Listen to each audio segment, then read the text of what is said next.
In today's Office Politics, Reverend Al Sharpton, host of Politics Nation here on MSNBC. You're not alone if you're thinking that guy's everywhere. And we talked about his high-energy lifestyle. But first, I asked the Rev for his interpretation of Senator Rand Paul's outreach to the African-American community.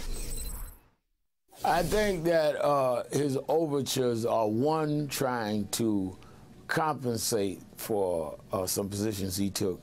One notably with Rachel Maddow about the Civil Rights Act. I think he's trying to erase some very questionable states' rights positions. Authentically, or? I think we'll see if it's authentic or if it's political. I don't know.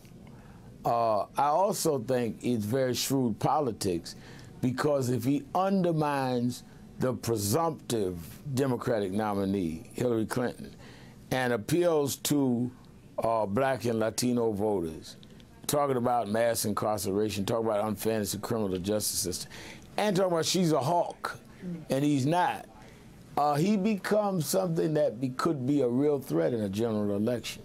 So I think Rand Paul is a very interesting development. His problem is, can he get through the Republican primary?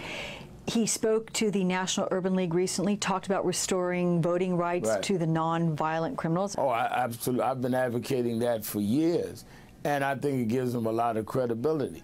And that's why I think that if he's speaking to issues that the Democratic nominees or the Democratic candidates are not, it's kind of interesting. He spoke out on Ferguson. Yeah. And I think that Ron Paul might be something that will be the wild card that, even if he doesn't win the nomination, could really change the makeup of the race. Yeah, Rand Paul, of course, being his dad. Are you surprised that other Republicans haven't reached out as overtly to the African-American community? I'm surprised, particularly that they have not reached out other Republicans, particularly since they did this whole analysis, autopsy on what they were going to do to reach out and change the party. I thought that more than Rand Paul would do it, but we've not seen it. How much do you think he will garner African-American support if he announces a candidacy for 2016? See, I think the danger of Rand Paul is not that he will get a lot of African-American votes.